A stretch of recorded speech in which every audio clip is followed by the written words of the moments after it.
Hey, before we get started, I just want to give a huge thank you to the YouTube members on our top 3 tiers. Our World Champ A, Triple Crown Champ Parma Chisel, Grand Slam Champ Freak Maniac 90210, and Raz. Huge thank you guys for that support over on the YouTube side.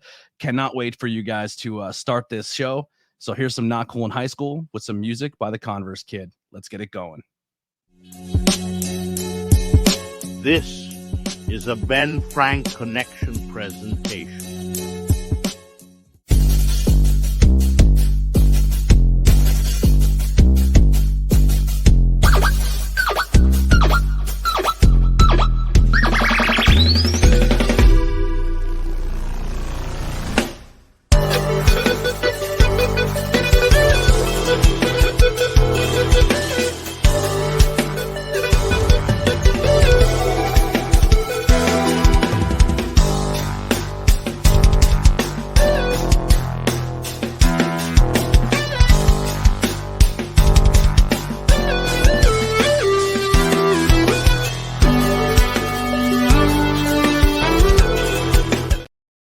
What is going on? We are back.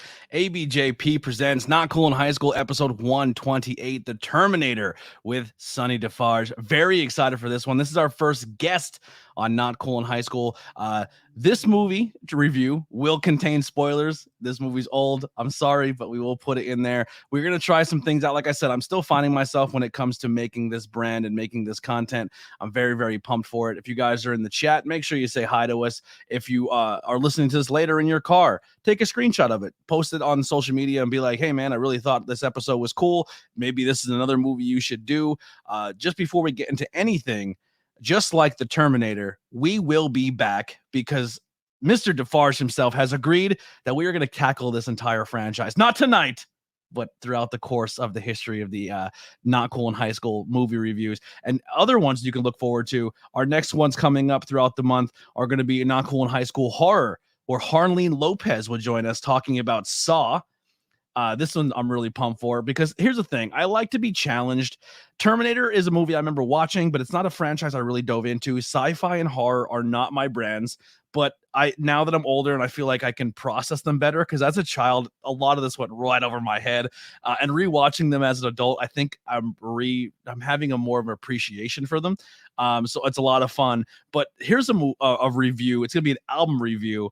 And if you look, these two burly dudes are going to review 1989 Taylor's version, myself and Robbie Radke. Will ABJ become a Swiftie? Probably is how that answer goes. And then to end our movie reviews at the end of this month will be myself and Kim Rose as we talk about the movie Megan. So that one's going to be a lot of fun. Great content coming up. And we still have interviews to drop. Tornado Tag podcast, a lot of great reviews, tons of 5 questions with ABJ. I am grinding here. If you want to grab your merchandise, you have 2 more days. WrestleMania merchandise for the ABJ podcast is available. And they will be available until the 13th, and then 2 new logos will drop on the 13th, and then you'll have the entire month to grab those. So that's pretty much the housekeeping. Make sure you guys hit the like, so share, subscribe. If you're watching on the listening to the audio, there is ways that you can do that as well. But let me bring in my guest without further ado. The legend tag team specialist, solo specialist, professional wrestler, making his, I think this is our first guest who has appeared now on 2 different platforms since the rebrand. Let's bring in Mr. Defarge. What's going on? Greetings to you and to everybody at home or in the car or wherever you're listening. And thanks for having me.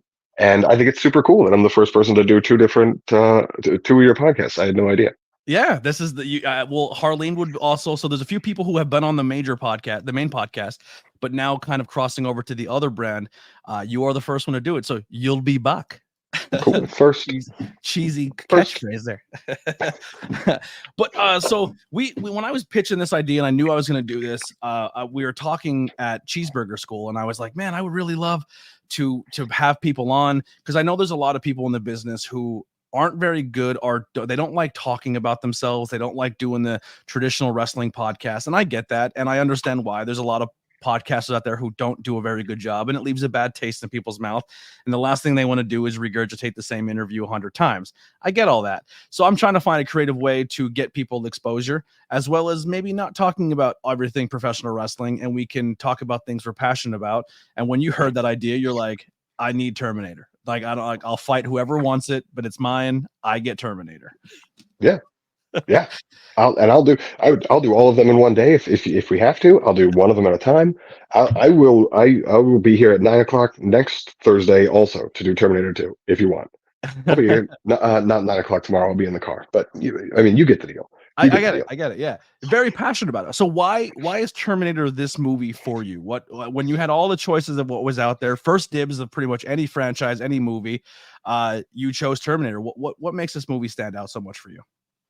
So for me, and I think I talked about this on the other podcast, but for me, growing up, I was in a very like movie centric family where we watched movies all the time, and it was so normal for us to watch almost a different movie every night.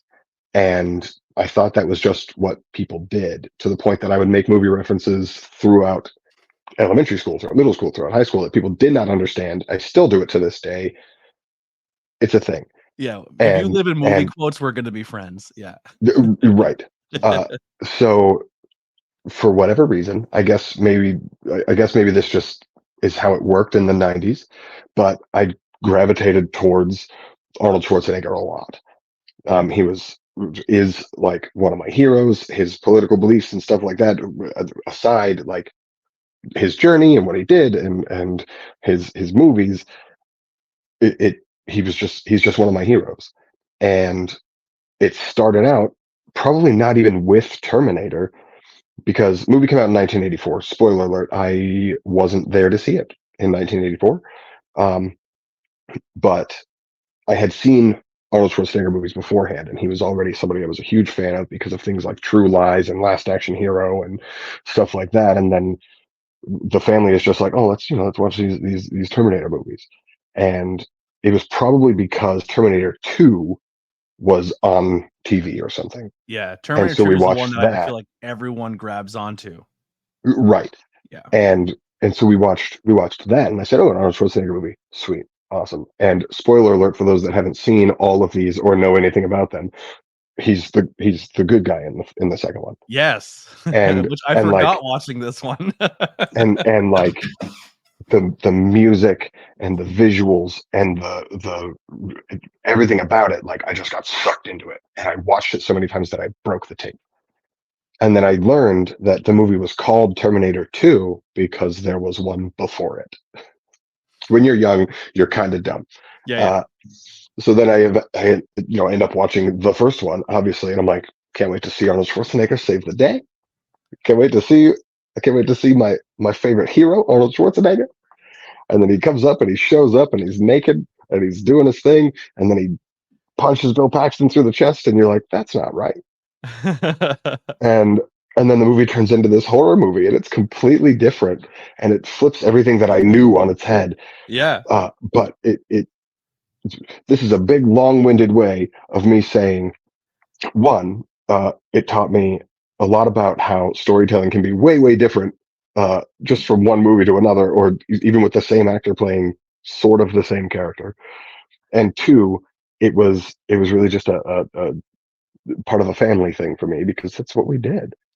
My favorite part about tackling these movies now and doing reviews of music and albums and horror movies is at the end of the day, I'm a very pro wrestling centric channel. So even when we deviate and we drink beers or we smoke or we talk movies, a lot of wrestling terminology. So the whole time watching this movie, I'm like, when is Arnold turn babyface? Like, how do they flip him? I had to choke it back. I was like, say good guy, say villain, say bad guy, say hero, say these things. You can lean into it. But don't want to be too on the nose. Yeah, we're gonna try some stuff here. So one of the first things, I was on TikTok and I was talking to a bunch of horror creators, and I was like, yo, what do you guys do for your movie reviews if you're gonna do them in a longer form podcast that you would recommend for someone who's probably starting this out? And they were all super helpful. The horror community and movie review community on TikTok is awesome. I love it. Like, everyone hates on TikTok, but if you find your niche of people and the things you're into, you will find good content on there that is just cater to you as a human.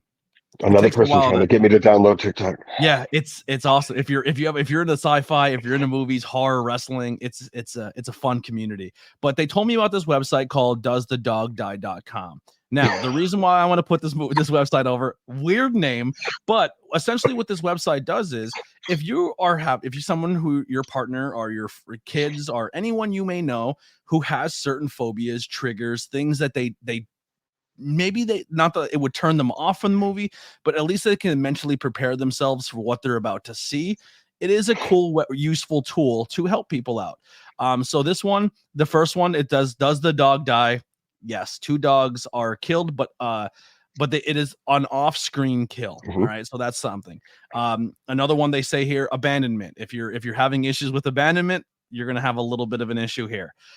If stalking is a problem for you, this movie might trigger that. It might. Does an animal die? Once again, yes. There's going to be a dead rat as well as to 2 guards dogs that you're going to hear. It's only a whimper. They insinuate the death, but it's not like in your face. Once what about again, the lizard? I don't think the lizard actually dies, does it? But it definitely gets abandoned. There is a lizard abandonment. Yes, there is.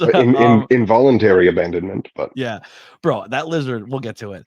Is someone restrained? Yes, there is restraints. Is someone's mouth covered? Yes. Is there shaving or cutting? Yes, you're gonna see some cut stuff in there. Are there any hands damaged? Yes. Is someone crushed to death? Yes. Is there burning alive? Yes. Is there body horror? Yes. Does someone get squashed? Yes. And breaking bones, unconsciousness, like stuff like that, finger toe mutilations, it's all in there. So if that's something, you could check it out yourself, but check it out. Does the dog die?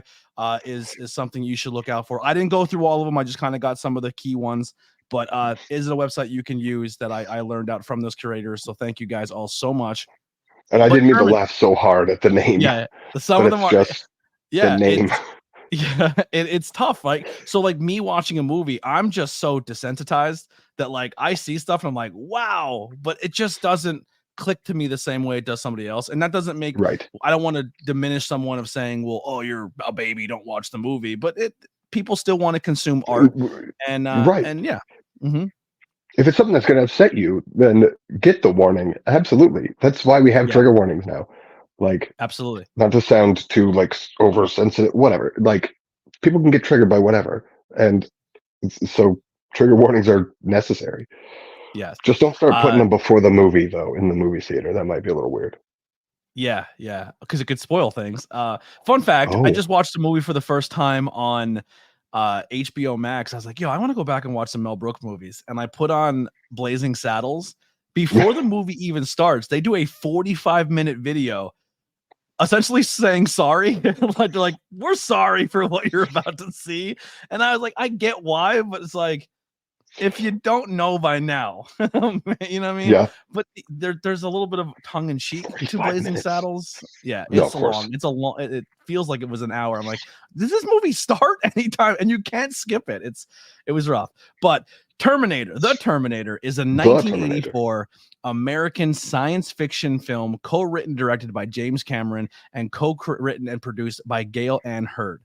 It stars Arnold Schwarzenegger as the Terminator, a cybernetic assassin sent back in time from 2029 to 1984 to kill Sarah Connor, Linda Hamilton, whose urban son will one day save mankind from extinction by Skynet.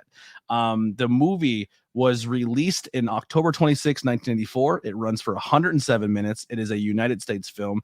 The budget was $6.4 million and box office made $78.3 million. Now, I'm curious of what that is now later on when it comes to like toys and collectibles, because this is a franchise that has a lot of toys, a lot of collectibles, video games, other spin-off movies, books, comic books. I'm probably missing a whole bunch of stuff. Like, you name it, there's probably video games, lunchboxes, spin-offs. Now, being a Terminator fan, did you ever collect the toys or anything like that? I didn't, and I can't say that it's because I didn't want them. It's just whenever I can't remember ever even seeing anything like that, and it's probably because again, the movie came out in '84, so I wasn't around to see it. Not to give away my age too much. I like that the internet has no idea how old I am. And then Those Terminator old 2 came Chikara out in fans are those old '91. Chikara fans are crazy. They I are. learned how nutty they are through Frightmare, where he said like they put your addresses and stuff on the line at one point in time. Like he had to go and get that taken down. Like Yeah, real they name, put address, shoot job. Like the entire roster's real names on Wikipedia, and somebody went in and like filed a complaint, and they were like, under Chikara contract, we have to protect our identities, so you have to take this down or you're violating a contract. And it was down that day. yeah, crazy. Yeah. Yeah. I was the person that did it. I went and I said, we can't do that. Yeah, I get don't that want out them of to. They misspelled my name anyway. They here. misspelled my real name anyway. And I was insulted. I was like, this is ridiculous. Yeah, now it Take has it to come down. down. Take it down. I almost wanted to leave it and just be like, well, they're still not gonna find me. Yeah. Because it wasn't like the first name was misspelled. Like it's not like I'm Jennifer with 2 N's and they only put it with 1. Like my whole last name was misspelled. I was like, okay. Well, if the And Terminator ever not a came back little for bit. you, there's a whole phone book worth of people that are gonna die before they even find out who you are. Oh, you think I'm in the phone book? How do you even get in the phone book? Is that even still a thing? That's the funniest thing that I'm gonna call back to of what they thought the future was gonna be, because we're only like what 20, 30 years or from when the time of this is gonna happen movie wise to where we are now You're right. currently. Yeah. Right? It was because he came from 2029. No, 2030, Yeah. Yeah, 2029 AD. 2029. So it was 45 years in the past. Yeah. They thought 45 years later that he would still have Like access look to for a phone phone books book. and all that. I mean, I guess that could just be the genius programming of like, hey, back then they had phone books and you could just look it up. Meanwhile, like 5 years, 10 years after that movie came out, there was GPS. And so Yeah. he could have, oh, but there wouldn't have been satellites. Oh, I mean, I'm sure there was satellites at that time, right? but they wouldn't have been GPS satellites. Yeah, that's very true. Yeah, so Yeah. you'd be able to, you'd send out the signal and just be like, crickets, nothing. Yeah. So you need the phone book. See, it's smart in its own way. It finds a way. It finds a way. Yeah. What else have we got here when it comes to this? I think that's pretty much it when it comes to that. We'll get some fun stuff later. I do have some did you know facts and stuff like that we will get into. Same. This is another franchise too, where like as I got older, I'm like, oh, it's the Terminator. Like it is T-1000, T-800. Like people get super into this. But in this movie, he's considered something completely different. What we'll get into. So the beginning of the movie kicks off. It's just LA 2029 AD, future dystopia. And one of the things that caught me in this scene, there's a lot of skulls. Like there's just skulls everywhere. Like just filled. The streets are filled with skulls. Not one rib cage, not one arm bone, just skulls everywhere. Well, you would think, well, obviously the skulls are going to be the top of the piles because that's the top of the body, right? Yeah. So nuclear war happens, your skin and your musculature and all that gets vaporized. And then just like in a cartoon, it's all just going to fall straight down, right? Yeah. So naturally, the top of all the piles, you just don't see the other stuff. I just loved all the skulls. It was just like, we need more skulls. Budget. Skulls. Paint them up. But yeah, get the plaster department on it. Skulls. The machines have taken over after a nuclear war, is what they tell you in the beginning. And you see humans and these robots kind of fighting each other. It then cuts to 1984.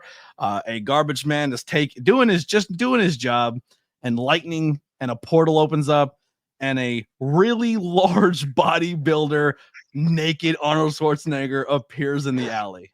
Yep. Imagine telling that story. Yeah. Like Arnold Schwarzenegger already a very standout human being. And then he's just in LA. Even in LA, yeah. Naked, just appears in a portal. And this guy's like, what is like, I just want to do my job. You just ignore it. It's LA, guys. You just trash. Trash. So Okay. he walks and we find, I guess, 1984 punk scene. These kids are just up to no good punk kids. Yeah. Now, once again, I'm watching this movie in the mind state of Terminator 2, where Schwarzenegger is a good guy. Yep. And I'm like, this is not a good guy move. So he essentially goes to fight them. You do some subpoenas here if you pay attention. There's a little bit of Yep. swanging Arnold. You just see a little, Yeah. just a little. So he kills these kids, they stab them, and you realize really quickly that Arnold is something else. He has superpowers of some kind. He has super strength. He's not really being damaged by these guys, and he was able to not only kill them, but he essentially goes inside their chest and pulls a beating heart out. And what you said earlier, Bill Paxton makes a cameo here with some really he cool just punk walks up. tattoos. He walks up, kills Bill Paxton, Brian Thompson, and the third one. I don't remember who the third one is. Brian Thompson's been a bit player on everything you've ever watched, and Bill Paxton with the unique distinction of being the only person, I would argue, who's been killed by an alien, a predator, and a Terminator.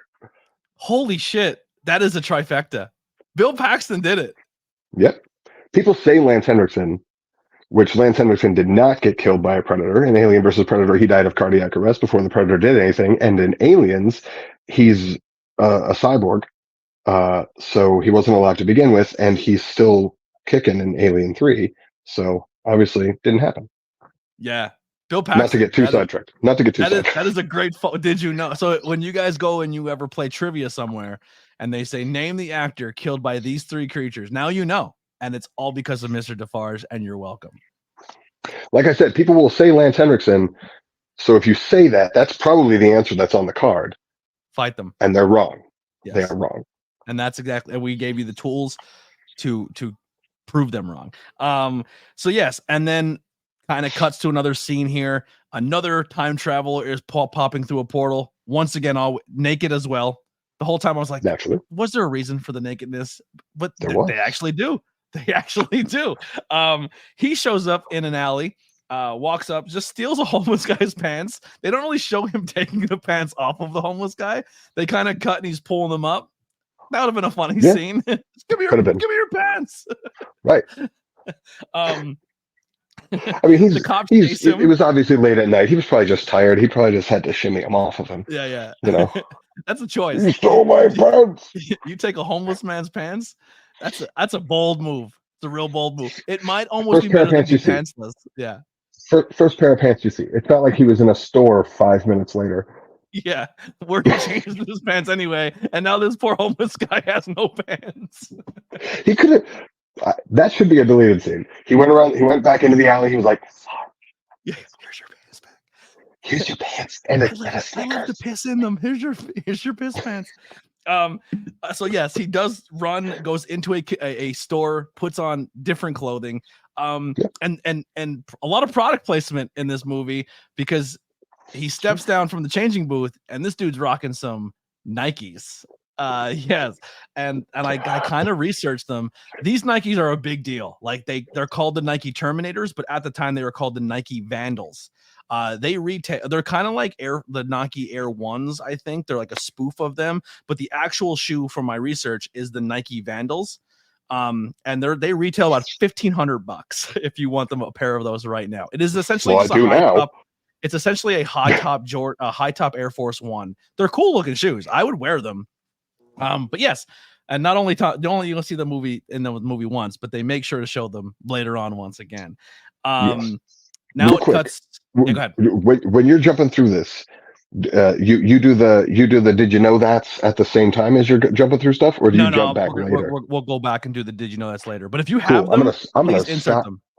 Oh, well, I was just going to do the did you know that about when the dude comes back in the alley, whose name we eventually learn. But did you know there were supposed to be two guys?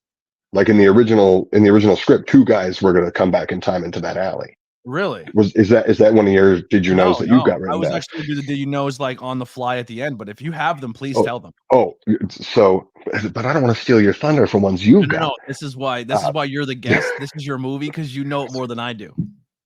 So there was originally, and I might be remembering some little details incorrectly. There was originally supposed to be two humans sent back. Spoilers. There was originally supposed to be two guys sent back into that alley, and it was supposed to sort of illustrate how like unstable the time displacement technology was. And the second guy was supposed to appear like partially inside of like a fire escape. Like the fire escape ladder was supposed to be like through his body, and it was just going to be like, I'm here and I'm dead. Now you're on your own. Yep, I think it was just supposed to be like a here's the chaos of the sort of stuff that they had to go through to get here. This was their only shot, was these two guys. Oh, now their only shot's this one guy because they goofed. But yeah, just a fun little fact of there was supposed to be a second guy, and I think they just imagine the forensic scientist in 1984 wondering how a naked man ended up embedded in a fire escape, and you're like, right, especially if it's the ladder, because you're just going to see the two holes where the ladder is, where the body is. You're not going to see where the rungs go. So it's like, so they took the rungs off, stabbed him, and then put the rungs back. Yeah. But I think they still accomplished, right? But I think they still accomplished the chaos of the machinery that they were using, because he did appear like 15, 20, 30 feet in the air and fall. Like they got like maybe in the future, that's a pile of skulls. Yeah. And they were like, oh, we know that elevation is here from our topographical map of skulls. And then they were like, oh, there's no skulls there in 84. Our bad. Yeah, and skulls. So there he goes. Landing. Yeah, it's like a. So this movie does. When I'm watching it, I'm like, all right, it's definitely 80s, 90s movie here. You know what I mean? There's a lot of cuts, and I'm thinking to myself, like, are they going to be able to tell this story? Like, is this going to be a movie that you look back on? You're like, we look back on it because it just aged. It didn't age well. Like, they didn't do a good job finishing a story. The CGI is not the greatest. And as it was kind of cutting, like, insert guy here. Now Sarah Connor, insert. And I was like, it's very jumpy. But I will say, as the movie goes on, the pacing's pretty decent. It's a good paced movie. So yes, it's going to cut to Sarah Connor, who is working in the rudest restaurant and most dysfunctional restaurant of all time. These customers don't give a fuck about her well-being as a human. Like, she's literally trying to give food, and someone's like, ma'am, I'm ready to order. And you're like, who speaks to humans like that? Like, we've come a long way. People, anybody watching this in your 50s or 60s or 70s, you sucked. Was it like that in 1984? Would people do that? Yeah, that's so because they don't rude. Now. Yeah, I've been to a diner in New York City, and it's not like that. No. I mean, New Jersey? Was that the trope of the 80s? You just degrade restaurant workers. Yeah. Horrible. And then the child putting, what is it, mashed potatoes or ice cream in her pocket? Yeah. Crazy. Just like so disrespectful. Like, even kids are like, we can degrade them, right? They're just restaurant workers. Like, you have an apron on, you are subhuman. Yeah. That's literally have some mashed potatoes. Here's my theory. Headcanon. That kid felt bad for her, so he wanted to give her a little snack. You know what? Maybe he was ahead of the curve. So now Arnold, it cuts back to Arnold. He's stealing cars. He's stealing guns, goes into a gun shop, and he's asking for lasers, and but he knew every other gun, blows the guy away, takes pretty much whatever he wants. That's a plot hole to me, by the way. Asking for the phase plasma rifle and a 40-watt range in 1984, he's going to know that they don't have that. He has to, right? Like, I get that they had to get it in there that, like, ooh, he's from the future. Yeah. Because you don't know yet at this point. Yeah. So you just hear gibberish. And if you're not a gun person, you're going to hear gibberish through the whole scene anyway. Yeah, pretty much. That was me. Yeah. But thanks, video games. The scene where he steals the car, because he's in the punk biker get up. He punches out the window of the station wagon. He jumps in, does that. That was the last scene filmed. Again, I don't know if this is one of your tidbits. No, but that was the last scene filmed, and it was just James Cameron and Arnold Schwarzenegger present, and they did not have a permit because they did all this guerrilla filmmaking without permits and all this stuff back then. That's why the budget was only $6 million. They did all this guerrilla filmmaking, all these like meet up in secret at 3 a.m. at the location, film, everybody get back in the car, drive away, like sort of situation. That's awesome. And that was the last scene filmed. And they were so worried about getting caught right at the very end that while he's punching out the window of the car and he's getting in and he's doing his thing, Arnold Schwarzenegger's actual clothes, like his personal clothes, were just in a neat little pile behind the car. So that as soon as they were done filming, he went around the car, changed, and then left. Interesting. It was just James Cameron. He had to film it himself. It was so. You know it was what I the very noticed last too? thing they did. The three punkers' clothing didn't match up to what Arnold was then wearing later. Like I don't Not think quite. any of those three guys would have fit in Arnold. Like Arnold wouldn't have fit into their clothes. Brian Thompson was a big guy.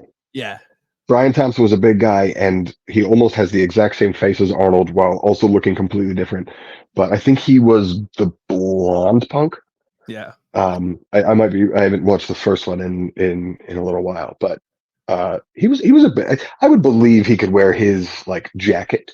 Yeah. I don't know probably that I believe he would have any of their shirts on or any of pants. their pants. Yeah, the pants. Yeah, You know? that'd be wild. I have But, I have a hard time believing he fit into any of their gloves Very true too. or Big shoes. man. Oh my god! Maybe he's got little feet. Yeah. The whole time he's like, came back from the future and I can't find socks. You know what I mean? Yeah. That's so a movie I want to watch. Goes to I wanted to see everything that Arnold did to set up, because there's other things that he sets up later on in the movie. You're like, why is he there? And you're like, how did he get that? So we'll get to that in a moment. But he goes to the phone book, just throws the guy away from the phone book pages, goes through, and he starts going through all the Sarah Connors and goes to the first Sarah Connors house. This is all jumping around, so you're suspend disbelief that time has passed. Goes to the first Sarah Connor, goes, "Are you Sarah Connor?" She's like, "Yeah." Kicks on the door, shoots her in the back, and now we're on to the next scene. But yeah, so now we're into another future scene. It's showing the man versus machine fight going on. There's a lot of rebel, more skulls, way more skulls. This guy and this girl are fighting and they're running through, and there's like underground machine gun sets up and people are hiding inside rubble and little bases are going and they're running towards something. He's trying to get to somewhere. This poor That's lady, 5 years from now. yeah, that might happen. It could be very soon. He throws a pipe bomb, like an energy bomb, we'll say. And for some reason she feels she has to throw one too. But if she would have just waited like 3 more seconds, she throws a bomb and gets vaporized.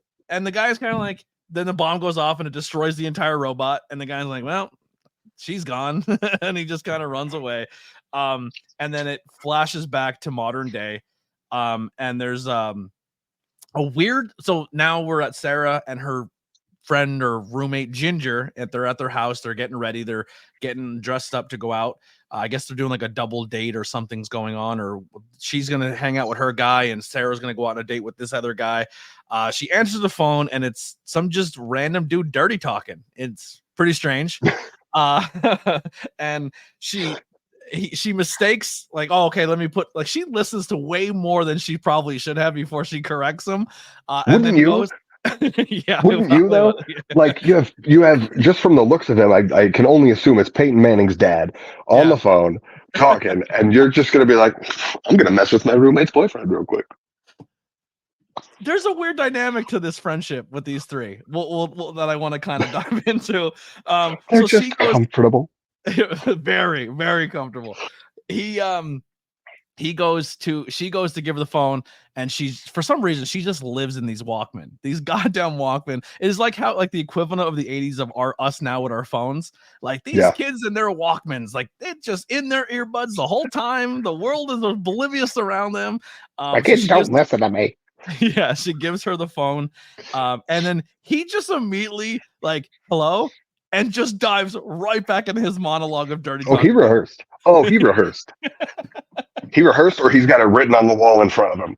Yeah. He knows exactly what's up. He's like, I'm gonna unbutton your blouse. Like, he goes right unfazed that the other roommate just caught him. And as soon as he hears the real voice, he's back into dirty talk. He's killing it. He's cuts now to a cop station. And they're kind of talking about these 2 dead Sarah Connors, and they're like, get on the phone, start calling Sarah Connors in the order. They're good police work in the 80s here at this point. They realize that 2 Sarah Connors are dead. They realize right away that it's in order of the phone book. They don't know exactly why. They have the gun figured out. They realize that the gun killed the guy who has killed the ammo store is connected to these 2. They have put some pieces together, They know what's up. very early. Great police work in LA in the 84. Yeah. So as this is happening, the phone keeps ringing, but they're not paying attention to it. All their calls are coming in. You know, the 80s, you only have one call at a time, so they can't get a hold because dirty talking Chad over here is just going to town on the phone. Sarah gets stood up by her date, so now she's gonna get ready and go out and do things on her own because it's a Friday night, and why she let it go to waste? And the date on the answering machine, that's James Cameron himself. Was it really? Yep, and it's funny because he's ditching Sarah Connor, or actress Linda Hamilton, who he would later marry. Really? Yeah. So James Cameron could have casted himself to be the father of John Connor, the hero later on in the future. Yeah, he could have, because he was there directing his future ex-wife. So yeah. She has a pet iguana for some reason that's pertinent to the scene. And this iguana, if she gets her face, I've owned an iguana. They bite, and when they bite, it doesn't feel amazing. And she's just insisting on kissing this thing, and its mouth open wants to fuck her up. Yeah. I would kiss that thing right on the face every day. Every day. This thing. What's the iguana's name? I don't remember. Oh, the iguana's got a name. It's got a name. I know it does. Someone Google it, put it in the chat. I can't see the chat, but you keep watching the chat. So she then leaves, gets on her motorbike or whatever she was driving. I forget at the time. It's like a little moped. Yeah. And the futuristic human dude sees her in his car, and now he's in pursuit. So now we have one futuristic guy following Sarah, while other futuristic Arnold, I just called him Arnold the whole time because I didn't like, he's Arnold Schwarzenegger, right? Like, he didn't have a character name. We didn't call him the Terminator. He has a character. He's the Terminator. Yeah.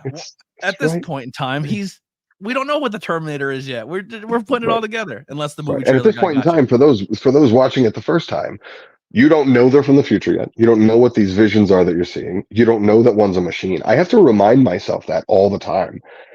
Which is why this is also one of my favorite franchises to like introduce people to, because you sit and you're like, oh, you've never seen any of them. And you're like, no. It's like, do you know the premise? And they're like, yeah, kind of. And it's like, come here. It's one of those things you have to know the premise, because even if I'm not a giant sci-fi person, I'm not a giant like any of that style of movie, but even movies I've never watched, just because I'm very embodied in pop culture references, this movie bleeds into so much pop culture and other aspects that it's something you have to know the premise of. Like, Sarah, John, Terminator, T-1000, you know what I mean? Like, those are the key points. Some quotes from this movie, which they try to sneak a bunch in, and they get a few of them to land, but not all of them. There's one at the end that I feel like they were like, out of all the quotes in this movie, this is gonna be it. And it just falls flat. No one ever uses it. We'll get to that in a moment. If it's the one I think it is, I use it day to day. But yeah, I feel like only diehards use that quote, but it's not one that was universally used very often. No. So back to the cop station. There's a lot of bouncing around. Another Sarah has been found dead. And they're trying to call Sarah Connor again, and they kind of go to a voicemail. This scene confused me because I was like half in, half out. And the way I was watching this movie on Freevee TV, you have to watch with commercials. It shows that the door's left open. Like, Sarah left the front door open, because then it shows a voicemail, and then it cuts to Ginger and Greg having sex while she still is wearing earbuds the whole time. Like, she's like, all right, I'll have sex, but I'm not turning off my music. These kids in their damn Walkman. And he like turns the volume up during. Yeah. He's like, cool. And he just, because he's probably dirty talking, and she's over it at this point. And that maybe that's his way of, finishing the deed. And for her, she's over it, but she really likes this new album. So it's a compromise. They're meeting as a couple there. Forgot to pull this up. He like really lovingly embraces Sarah and gives her like a really, not like a friendly kiss goodbye when they meet leaving the apartment as well. I don't know how the 80s were. I don't know what the 80s were like. Maybe that's just, I mean, it's the 80s and it's LA. Maybe there's a little polyamory. I'm not judging. There's no judgment. It was nice to see. Not judging really at all. It's just very close friends. People aren't like that no more. Yeah. And that's fine because, you know, COVID and everything, but people aren't like that anymore. In pro wrestling, we hug each other all the time. Oh yeah. You know what? But that was not a regular old, like a, what even is a friend kiss? Because he and she did not seem to necessarily even want it. But she didn't. It was she more didn't fight it, and it was laughing and yeah. It was like a move your hair back, almost cheek neckish. Like he went. Yeah. There was a lot there. That needs to be dissected. But going back to the wrestling thing, as someone who you know is either on production or commentary or just a fan of wrestling, when you go out there and you put a performance on, and you guys, especially someone like you, like where you leave an emotion and you bring a character, and it's more than just watching two competitors in their wrestle. You're embodying a story. You're leaving something there. And for me, as someone who consumes it, like after a match, like you want to be like, yo, like you just like not just performed, but like or wrestled, you performed, you left art in there. And like an embrace after a match is there's not, I don't think there's anything better than it. It's better than just saying you had a great match. If you're getting hugs, that's a big deal. My problem I always forget is you guys just performed and you're drenched, and then I go in for that hug and I'm like, why did I do that? the number of people that I have hugged after a match who either were in street clothes or just a shirt or a jacket or whatever of any kind, while just going, I'm so sorry, I'm so sorry, I'm so sorry, I'm so sorry, is probably hundreds of people. Yeah, you don't realize you made just like, I'm sorry, I'm so sweaty. Yeah, I'm sorry, I'm so sweaty. But it's in the moment. It has to happen. That hug has to happen because you did something so damn cool. It's just like, and then it happens. You're like, oh no. And I'm here to tell you, I am a hug receiver. I am not a hug giver. Yeah. So like, if you come at me with that energy, you're getting it back. Yes. And you wanted it. So if you come at me and you're like, we're going to hug, I'm like, cool, I'm really, really sweaty. Just so you know, boom, change your shirt, go shower. Who's someone on the wrestling scene? Weird segue, but I'm into this question. Who's your favorite hugger? Like when someone embraces you see them first time at a show in a while, or just someone you look forward to, and you get that hug. They're like, man, I look forward to their hugs. Let's see. There's definitely something to say about Weber Hatfield hugs. Weber's a good hugger for sure. Great for hugger. Sure. And you'd think, God, I'm so sorry if he sees this. You wouldn't think you'd get that good of a hug from that like small of a package. Mm-hmm. But I think it's just you could tell he means from a little it. Man. Yeah, you could tell he means it. Yeah, you know, his hug is taller than he is. That's what it Very is. much so. He's short for his height. You see. Yeah. That's the thing. But he's legitimately, he popped into my head immediately. Yeah, same. When you asked, and I was like, "Is there like who else?" JS Hawthorne. I don't know if you ever got a JS Hawthorne hug. That's a good hug. Not a great hug after a match. Very hairy man. Not a pleasant hug post match, but just overall in general, very good hugger. You know who I seen for the first time in a while? Big Calyx. Big Calyx popped into my head too. Good. That's a good hugger there. Yeah. You know what? I'll throw one curveball at you. All right. And like, I hope he watches this. If you put clips online for these, use this one and tag him. Otis Koger, great hugger, that fella. I could beat the crap out of him any day of the week and twice on Sunday, but I'd also hug him. All right. Not weird Terminator hugs, Sarah, Greg hugs, but maybe. I'll kiss his neck. I don't care. Give him a little smooch. Hey man, his brother. We're back to the cop station. Once again, what do we got here? Kikoa, great hugger. I could believe that as well. So they're having sex, headphones on, the doors ajar. Not at the police station. Not at the police station, folks. Greg and Ginger. this because I thought when the door was left agape and they're like, another Sarah has been killed, I thought that they thought Sarah was Ginger deal. So that's where my brain went when I first watched it this time watching through. And then we'll get to a scene where I'm like, oh, that doesn't make any sense. Sarah gets to the restaurant and then she hears on the news that a third Sarah now has been killed. And she goes to, and I thought in my brain, she's like, oh no, because they said the address and everything. They're really detailed about every detail of the Sarah Connor. So in my brain, I thought it was her address, and maybe now her friend just was mistaken as her, and she freaks out. But then she calls her house, and you realize then that now Arnold is there because he's killed that Sarah, and now he's onto her house. He beats up Greg, kills Ginger. And then as he's killing Ginger, he's thinking to himself, here's a quick question. If he were to kill Sarah, how would he know he got the right one? I think it was just he's a machine. So he's working systematically. We know her name and we know what city she lives in. That's it. Kyle Reese says that. That's all they have. Name, city. That's it. So he was just systematically going through all of them. If he had offed Ginger right there, and if Sarah had just been a little more flippant, the movie's over. Yeah. The movie's over. Because he thinks he just killed that Sarah on the list. Because he thinks he just killed potentially the last Sarah on the list. I don't remember how many names there were in the phone book, but he just potentially killed, or at least he's not going to go back to that apartment. Of course, he could be watching the news later and find out, like, crap. Yep. Now I have to follow this other lead down. So she calls, I gotta go be a carpet salesman now. she calls her apartment and leaves a voicemail saying exactly her location, which is kind of smart because as a friend, she's saying, hey, here's where I am. I'm safe. Yeah. This is crazy stuff happening. I hope you're good. Yeah. If you are, get out of the house because this guy is going to different places. Right. And now where was she? At a club. What's the club called? I don't remember. It's called Tech Noir. Yeah, yes. James Cameron had that club built to film this movie there, and he had to turn people away who thought it was a real club. It's a cool looking club. Yeah, it still exists today. You can go there now. It's a jewelry store, though. Really? Yeah. I've never been there. I don't.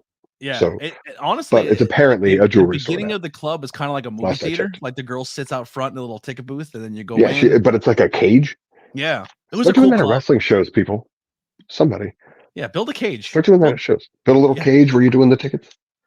Love it. The environment of that club was cool. I like the environment. You kind of go in and it's just like open bar, dancing. Everyone's having a good time. Everyone's doing the like the Breakfast Club, how Claire dances. It's like the running in place dance. It was the move. That was the move. That was the thing. Yeah. And a second thing about that scene, do you remember the opening of the answering machine outgoing message in Ginger's voice? Doesn't she she jokes or something? She has like a little bit. Yeah, she says hello and then pauses and then she says, "Gotcha, you're talking to a machine." Which at the time Sarah was, because the only one that was there to listen was Arnold. Yes, good. Or the Terminator. The Terminator.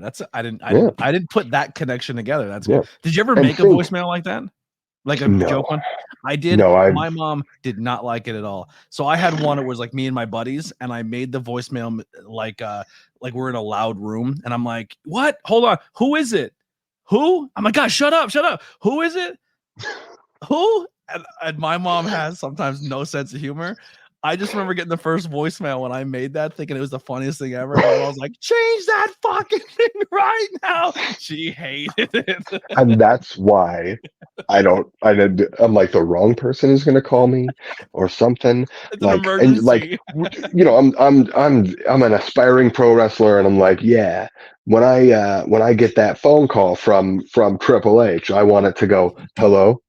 Gotcha, stupid." Like, that was 10 years ago, but I didn't have a future, so I didn't care. It was just I knew it was 100% gonna get my mom. But here's the cool thing with that scene is she realized everything's kind of crazy when she's at this pizza shop, and then when she leaves the pizza shop, she realized now she's being followed. She has clocked the human guy, future time traveler dude, and he's stalking her.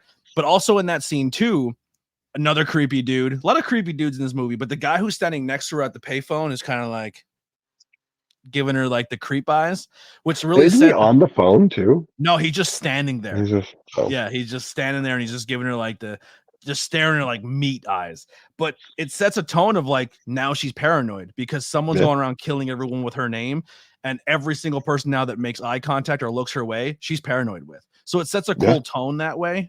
And then it makes it more suspenseful now that this dude is following her. And then as she ducks into the club, she makes that phone call, and Arnold now knows where she is. Once again, real fast jump cut. Well, she does call the police station, and she's like, hey, he's like, stay there. We're sending cops. You're going to be good. Just don't leave. Stay in public. Don't go anywhere near bathrooms or anything like that. As this is all going down, immediate jump cut. Arnold walks in the door. Can we talk about how quickly the detective, I think it's Traxler, how quickly he was like, oh yeah, I know where that club is.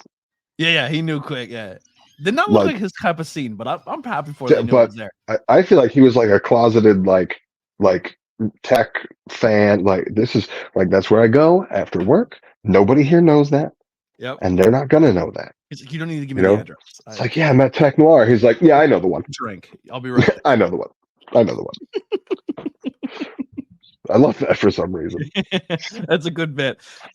This is probably my favorite scene in the movie. This club scene. It's the reveal. It's the like. Yeah. The moment when he walks in, he kind of does the handbrake to the guy at the door. And then when he's about to walk past her, and she ducks down because she drops something, and then he passes by her, and then like Arnold's not really for me known as someone who's like a fantastic actor, but he does a good job playing a cyborg because in his cyborg brain, he has assessed the entire room. He's realized there's only calculation wise one other place that he didn't see, and then kind of zeroes in on that. And then when he zeroes in on that, she zeroes in on Reese, which is the other time travel. We don't know his name yet. Zeroes in on Arnold coming at her. And at that point in time, Arnold has the red bead on her gun, on her head. He's about to end her. Reese shotgun blast. And then this entire club just gets torn upside down. Yeah. He's shooting at everybody. Any female at this point, anyone's getting blasted. They're trying to fight. Well, at that point, they're just people in between him and Sarah. Yeah. And he just wants that target. That's it. If I shoot this one, they'll fall. They're not in the way anymore. If I shoot this one, they'll fall. They're not in the way anymore. He's a machine. He's going through it systematically. Boom, boom, boom, boom. Which is good. The way he plays the machine is brilliant. He does a fantastic job doing so. And you got to think, how much of a fumble would it have been if the production company got what they want and he played Kyle Reese? Is that what they wanted to do? They wanted him to play Kyle Reese, and James Cameron was like, that's not what I want. And then they were like, no, Arnold Schwarzenegger, he was just in Conan. So like, Conan is the TV guy. Conan is the barbarian. Yes. That's how I'm going to differentiate. If I'm pronouncing it wrong, tell me in the comments. I don't care. He was Conan. He's this up and coming he was Hercules. Look at him. He's so jacked. He must be a good actor. So they're like, we want him. And he's like, I want my Kyle Reese to be an everyman kind of guy. And they were like, just go meet with him. And he said, fine. And he goes to meet with him. And Arnold's like, I read the treatment of the script or whatever it was. And like this Terminator character, this guy, like whatever he does, like he should make sure he does like things like this and make sure that he acts like this and make sure he does things like this. And so they left that conversation, both of them going, I think he should be the Terminator.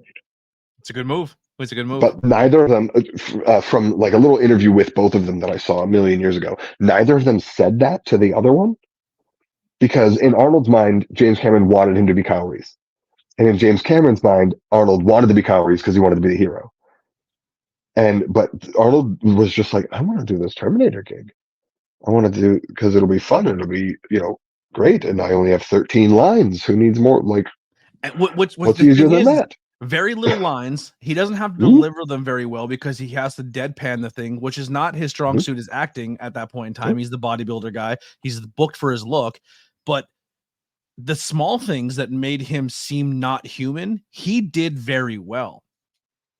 Like, very well. Which is, I don't know, that was a scene, like, it's not only the reveal, but it's also like the first time you really see like the Terminator in action, like where like Yeah. he has it's overall, I would say, the best part of the movie for me. But Yeah. you realize And at it's this also point the that only shot that has both Kyle Reese and the Terminator in frame.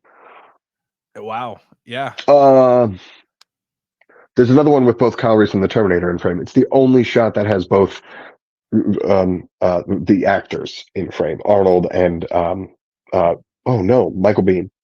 did they shoot like different times the whole time? No, they just are never. They're just never on screen together. Interesting. Because I feel like it's because the Terminator is just this entity. It's just this nightmarish thing that is just constantly pursuing. You cannot stop it. There's nothing you can do. Like, that's it. And Yeah. so it's always off on its own while Kyle and Sarah are here doing their thing. Like, I think it makes a great amount of sense that the only time that they are in the same shot together is where Kyle and Sarah meet up. Yeah. Because the whole time in it's this, almost I'm like, I'm sorry, a little bit delay. Yeah. The only thing that like I was the whole time I was like, well, how does like, all right, the first movie is setting a tone, but like, how do they set this like backstory? Like, there's really no answers here. I'm like, and I at this point in the movie, I hit up on the remote to see the timestamp of how much time is left, and there's like 45 minutes, and I'm like, bro, I know nothing about this franchise, and there's not a lot of time left. But hold your horses. I think they do a pretty good job. It's good booking. Good booking this movie. I mean, so $70 million of box office also thought they did a good job. And I think the way the storytelling is, where we're going to jump from these police guys investigating this thing to this naked guy in the alley to this waitress to this naked guy up on the hill, back to the police, back to this guy, back to this girl, back to this guy. And they're four different entities. And throughout the entire movie, they're just getting closer and closer and closer together. And as an audience, you know that they're getting closer and closer and closer together. And until that very moment, right there in Tech Noir, you don't know what's going to happen when they get there. You know Arnold's intentions. You know the police's intentions, and you know Sarah's intentions, which is just to live. You don't even know what this other guy's doing yet. You just know that he also went and grabbed a phone book, and he also went and ripped the pages out. And he also stole pants from a homeless guy. Yeah. Beat up a cop and stole a shotgun and like and got really nice Nikes. And got some really nice I hope he held on to them. But like I think that's what keeps you watching. And you're like, it's an hour into the movie and it feels like 15 minutes has passed because it's just it keeps jumping and it keeps making you go, oh yeah, what are these guys doing? Oh yeah, what are they doing? Oh yeah, this guy's still here with his trench coat and his shotgun tied to his arm, But we get the first big quote of the movie, the one that sticks through. Fun fact, I thought this was an Arnold quote. It is not. It is a Kyle. Not originally. No. And it says, "Come with me if you want to live." Mm-hmm. Just wanted to put that in my notes because that's an icon that's been used in pop culture, in video games, movies, television shows, everywhere. Like, come with me if you want to live. But you know it from Arnold delivering it later in the franchise, but it was said in part one. So part one has two major, like we'll say, phrases that are very, very synonymous with the franchise. You learn here also, I kind of like doing my character sheets of like, all right, Arnold's superpowered. He has super strength. You can stun him. We're learning here. So like he could take a shot and it'll kind of like daze him for a second, but it's not long. Like he's going to get up and he's going to pursue. And he's not opposed to running either. Like he's not like, I'm just going to walk. I'll get you. No, he's dead. Like that's terrifying. He's essentially the Terminator, like when you like the name Terminator has been used in pro wrestling, in video games, in movies, because just exactly what that character embodied. They are a tank. Right. There's nothing you're doing to a Terminator that's going to stop it at that point. Like, it's the embodiment of persistence. Yes. That's what it is. Yeah. He's essentially he's on at this point in time, he's fucking unstoppable. They steal more cars. There's a lot of stealing cars, a lot of car chases, a lot of cat and mouse. This movie is very run. There's not a lot of conflict of them trying to do stuff. It's essentially just at this point survival. They now Reese, they kind of hide out in a parking garage, and this is where you kind of get the whole backstory. Reese really breaks it down that like this is a cybernetic system model 101 Terminator cyborg. He's part man, part robot, where his outer skeletal, like his outer system is flesh, skin, bone, the whole like flesh, human components, but underneath that is robotics. It's he was like a second model. The first models were too easy to pick out, and we were able to find them. These ones look too realistic. We have a hard time sometimes to just like pick. That's why I had to wait for him to attack you to know, because that like they're just that good at this point. So arguably he's the 800th model. Yes. Potentially. What I did find out here just from a little bit of research is Cameron said that Arnold, the robot, isn't modeled after Arnold. Every model of that robot looks like Arnold, and then the next model, like another model, all look like that one. Like, so I guess in that universe, when they built those models, they all look like Arnold. That was the look of the right. That so the version of the Terminator that he is, that's the T portion, obviously, is a T-800. Yes. The model, the Arnold Schwarzenegger skin, that's model 101. That's him. And they don't give him the 800 title in this movie. He's just known as that model number. Nope. T-800 is not spoken until I think the third movie. Oh, wow. That's crazy. No, I guess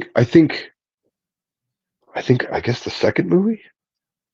Because in the third movie, he's at spoilers. Arnold's in all of them. In the third movie, I think he's a T-850, and there's little tidbits of exposition and stuff that throw about around like, oh, it's a slight upgrade, but not a full upgrade. So it's not a T-900; it's a T-850.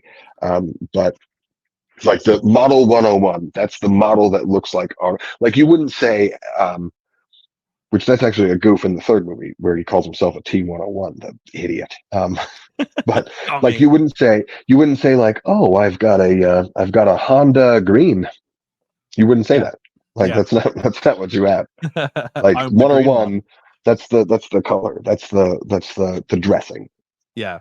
You know? She also learns that she's like, well, can we stop this thing? And he's like, I don't know if I can with this modern day technology. So like now you realize that like you're here to save the future of humanity. Also, I don't know if I can stop this unstoppable creature that is unstoppable machine that is after you. So as they keep hiding, you learn more about Sarah now learns that her mission is later on to have a son. That son is essentially the one who's able to take down Skynet, or who's able to like figure out most of it to do the most damage that's ever been done to Skynet when it comes to its machinery, its technology. So to keep Connor alive is insanely important. And now they know to get rid of Connor, if they travel back in the past and kill his mother before conception, they essentially erase Connor from existence. So that's now we have the bread and butter of why we are where we are, and the importance of her and the importance of everyone in this plot is all kind of told in this parking structure. Over an hour into the film. Yes. But like once again, it's one of those things too. If you watch the movie trailer, you kind of know going in, if you watch movie trailers, what you're getting into. But if you're just like, I'm just going to watch this without that, you're like, oh, this is wild. You know what I mean? Like, that's why if I'm introducing somebody to this and they've never seen it, we don't watch any of that together. And if I do show them anything, it's the original trailer for the second movie that just shows a bunch of T-800s on an assembly line, and they're all getting the Arnold Schwarzenegger treatment. Yeah. Which they filmed, they spent like $3 million to film this thing just to be like, here, just so everyone understands, this is not the same one from the first one. Yeah. This is spoiler alert, if you see the end of the first one, it's not the same one from the first one. But here's a way for you to better understand that. I'll say this too. I love the fact, like, I'm actually excited for the rest of these movies. And the main reason for that is the CGI of the time, they do a great job, but it does lose its special. Like it isn't, it ages really well because how good they did it in the 80s. But like you're like, man, I would love to see how these would now do in modern times. Like when people are like, oh, I hate when they remake stuff. Like with modern technology, you can make those robots look way cooler and move better and do cool things with them. And so it's like, as it progresses, you're like, I want to see how this would do better with special effects. Well, as a technical term, CGI, computer generated imaging, I don't know that there's any in this movie. Everything is puppets or stop motion or animatronics, like that sort of stuff. I don't know that there is any actual CG. I mean, okay, the bubbles and stuff at the beginning. Yeah. Like they didn't make the bubbles at the beginning. But the essential Terminator aspect is all practical effects. Right. Yeah. Right. After this, because like the T-1000, and like the way that he functions and everything, that was part of the original story of this movie. Yeah. And James Cameron was like, our budget is what? Yeah, we can't do that. He was going to use claymation for it. Wow. There is a little bit of claymation. If it's the scene I think you're thinking of that we're about to get to, I think. Yeah. So, yes. There's now they're chasing each other again from the parking garage. They find him, they spot him, they're running again. Arnold, he's in a cop car, but he's also orchestrating the cops to help him in a way. He's using voice changing. He's changing his voice, and he's like, they're going this like. So Arnold knows, like, listen, I don't, my well-being means nothing as long as she dies. I don't care. So if I can use modern day police to help me stop them, he uses it, which is he doesn't have to do paperwork. What does he care? Exactly. Like, no. But there is a weird, interesting point with this. So the chase happens. Arnold kind of gets ejected out of the car. He gets shot in the face with a shotgun. He gets half ejected. He hits a wall. And the entire time I'm thinking to myself, like, Arnold doesn't care, or Terminator doesn't care that there's cops surrounding. Like, and Reese has to learn too, like, yo, these police will shoot you. Don't play no games. And then she kind of tells him to surrender. But Arnold runs. He leaves the scene. Like, he kind of has them dead to rights if he goes after them. But for some reason, he decides, I'm going to bail here, which is an interesting choice for the movie. Like, this is the only part where I was like, why? Right. But then you find, and it's probably just to kind of put more special effects in or to kind of show like more cool scenes. But he goes to an apartment building that somehow he acquires. They don't say how or why or when, but he has his own apartment spot. No idea. But in this apartment building, I think he kills the guy that lives there. Because there's later the line of like, hey, buddy, you got a dead cat in there. Yeah. And then he scrolls through all of his awesome potential responses. like an RPG video game. Fuck off. Yeah. And so counterpoint to him running away. I think later on in the movie we learn that, because I know what you're getting at here already. I think later on in the movie we learn that the theory here, it doesn't necessarily make sense. I think he leaves because it's like police are involved. I know how police work. I know what this is going to be. When they see me dressed like this, looking like this, get out of this car, their attention goes to me. And then they think, okay, here's this guy that's very armed and clearly very dangerous. And here's this, looks like a waitress who's cowering in fear and screaming and not running from us, but running from him. Maybe we should look at him. Yeah. Meanwhile, he could say, okay, I'm going to disappear, and then she will be in police custody, and I'll know exactly where to go. That's a good point. I didn't break it down like that. That's just a thought. Yeah, no, that's good booking. I like it. You made sense. Unlike the Undertaker showing up at Mania. Anyway. Why didn't glass shatter? And like, I was just waiting for it. I was like, oh, I know where this is going. And then the lights went out, and I went, that's not the right one. You guys hit the wrong button. I would have hated either one of them, to be honest with you. I think that that's a whole nother conversation for another day. Yeah. So he goes back and he's doing surgery on himself. He's fixing his components. I thought Little maybe he was repairs. too injured. He kind of wanted to recoup a little bit, maybe get some new guns because he has guns hidden all over this apartment as well. He Under fixes the his thinnest eye. mattress in the world. Yeah. Fixes his eye, like his eye is damaged, so he kind of pops out the human eye, and then his robot eye is now He just kind of wipes it off. exposed. Yeah. Yeah. So then you kind of start seeing that he is a machine because you see his components, which all practical effects looks cool. I like the claymation robotic Arnold head. Like when it's clearly not Arnold, but it's a robot. It still looks kind of good. Like it looks good. It looks. If somebody made something like that today on the same budget, it would not look that good. I agree. Like I've seen, like even action figures today don't even look like that. But that is the one place where, as like a puppet or clay or whatever it is, that it does show its age, in my opinion. I knew someone was gonna say it in the chat. The ultimate level. People are so mad at me that I'm so upset about this Undertaker spot at WrestleMania.